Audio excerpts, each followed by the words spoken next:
Hi, and welcome back to one of our online lectures here in world history. Today we're going to continue on with the Romans, but we're going to see a change because in the first lecture that we talked about, we saw the Romans kind of get founded. We talked about Remus and Romulus' story, which we think is a myth, but the Romans thought it actually happened and how they founded Rome. We also talked about the Roman Republic a little bit. Now, the Roman Republic was a democratic form of government. The people had the power. The Senate had the power. We're going to see in today's story how that republic turns into an empire ruled by an emperor. And once that happens, once that change occurs, Rome never goes back to being anything but an empire ruled by an emperor. So that's going to be a big part of our story today. We've got two constructive response questions we're going to look at as we talk about Rome today. The first question says, compare and contrast the Roman Republic and the Roman Empire using specific examples.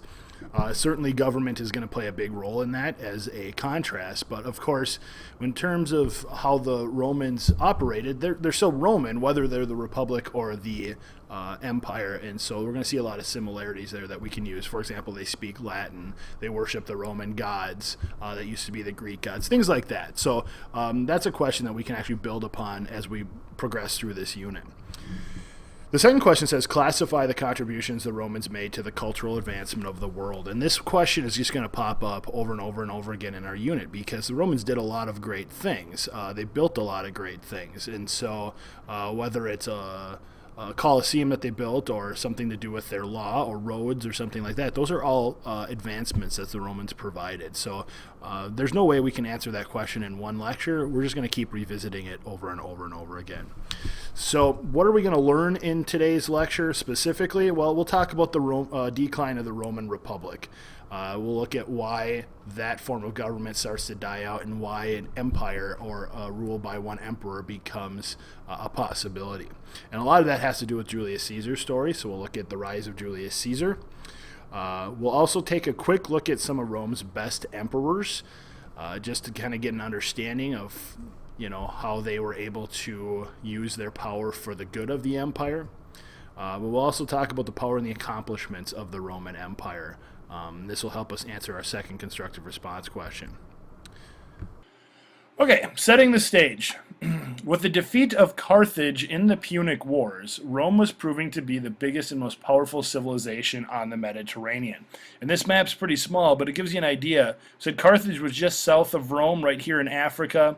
So when the Romans conquered Carthage, they added more territory. And that's just sort of what they do. So this map shows us the different stages of Roman expansion, and ultimately they're going to control all the land around the Mediterranean Sea. And that definitely is going to show how powerful they became. However, the larger Rome's territory got, the more unstable the republic form of government became. You embody all these different people who you're giving the right to vote. That's what a republic is. It's a form of democracy. And that's difficult to really keep in check when you've got that many people and many different cultures within your empire that are a part of that. So we're going to look at some of the different factors that led to the weakening of the Roman Republic here. So the Republic begins to collapse. Now, the good news for the Romans is it doesn't collapse completely, but it's on the verge. So here's some of the issues that were building up to this. Rome's increasing wealth and expanding territories brought problems. For example, there was discontent among the lower classes. You have to remember 90% of the Roman population was poor or enslaved. So you're really looking at a wide gap between the rich and the poor, and certainly people are going to recognize that, and they're going to be very unhappy. And that unhappiness, if not checked, could ultimately lead to rebellions and chaos. There was breakdown in military order. Basically, you had different generals who were loyal to their superiors and soldiers who were loyal to their generals rather than to Rome itself. And that will certainly be a problem when the Roman Empire finally does fall. We'll talk about that on one of the next lectures. SPQR, this is a fairly recognizable sign within the Roman Republic. SPQR is from the Latin phrase Senatus Well, I'm not going to read that because I can't pronounce it, but meaning the Senate and the people of Rome, referring to the ancient Roman Republic and used as the emblem of modern day Rome. Economic turmoil. I mentioned the gap between the rich and the poor. When you've got that many poor people, they're going to recognize that. So that's going to be a major, major issue. The rich people lived on very huge estates, big houses with lots of servants, even lots of slaves. And the people started to resent that. And when you have resentment, you have a disconnect amongst the population. Many of the poor worked on these estates. I mentioned that possibly as slaves. So they would see it firsthand. By 100 BC, 1/3 of Rome's population were enslaved. And that's going to be problematic. You just can't, we see this in the modern world, you can't have a culture with that many slaves. It just doesn't work. Military upheaval. Generals seize power for themselves. We'd kind of mentioned this. You have generals who weren't fighting for Rome, they were fighting for other things. They were fighting for wealth, they were fighting for land, and that really can be an issue when it comes to how do you defend your country if you're not really even worried about your country, you're more worried about material possessions. One of the things that they did is they recruited people by promising land. And that creates this whole idea of citizens and soldiers who were loyal to these generals because they could provide land rather than to Rome itself. So you're losing pride, you're losing patriotism.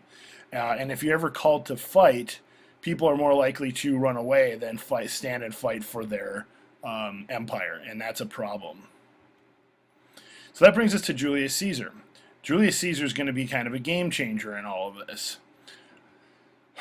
In 60 BC, Julius Caesar joins with Crassus, a wealthy Roman, and Pompey, who was a popular general, to create something called a triumvirate. Well, you can see the root word tri there.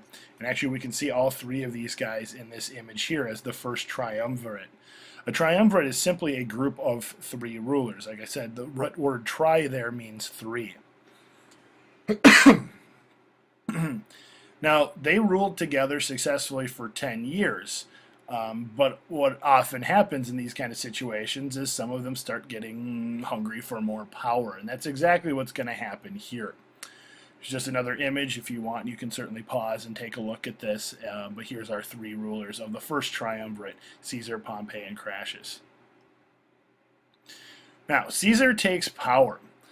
Caesar's going to go around, and he pretty much has success everywhere he goes with his army. So Caesar has success in Gaul, which is modern-day France, and because of that, he becomes quite popular. And this is normal in history. As you see generals win battles, the people tend to really like them. When they lose battles, the people tend to really not like them. So it's definitely an easy way for you to get the hearts and minds of the people on your side. Have success in battle.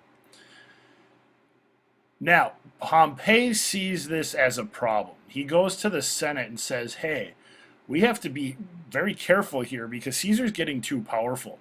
So Caesar's political rival Pompey urges the Senate to disband Caesar's legions.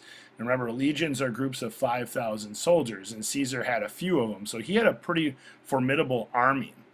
So they call Caesar home. They say, Caesar, we're going to do this. We're going to disband your legions. You're getting too powerful.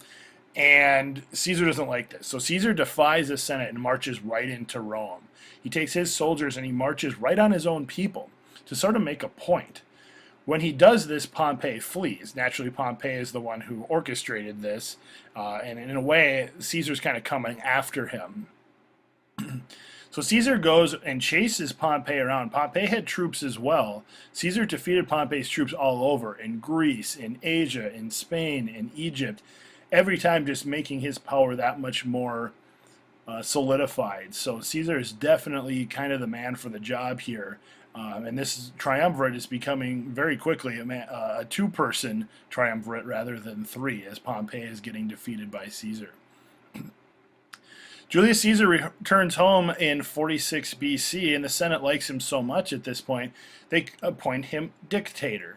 Now, if you were appointed dictator, it was supposed to be a very temporary position.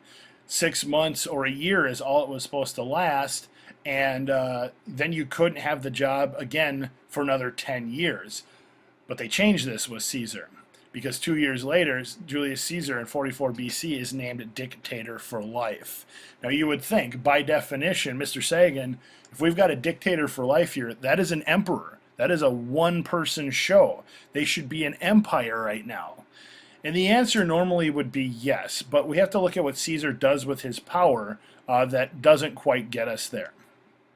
So, result, even though Caesar has total control, Rome still embraces some of its republic roots. However, it is moving closer to an empire. So, we're going to see how that plays out here.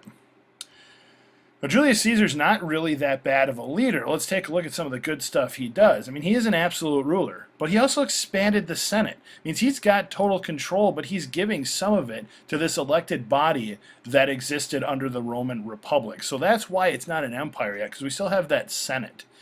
He's going to grant citizenship to people in Roman provinces, so he's going to expand the voters. When you get citizenship, that means you have the right to vote. He's going to help the poor by creating jobs and building projects. A building project is important because if you have people building stuff, then they get paid to do so. And so that's a very good public works project that can help out a lot of people.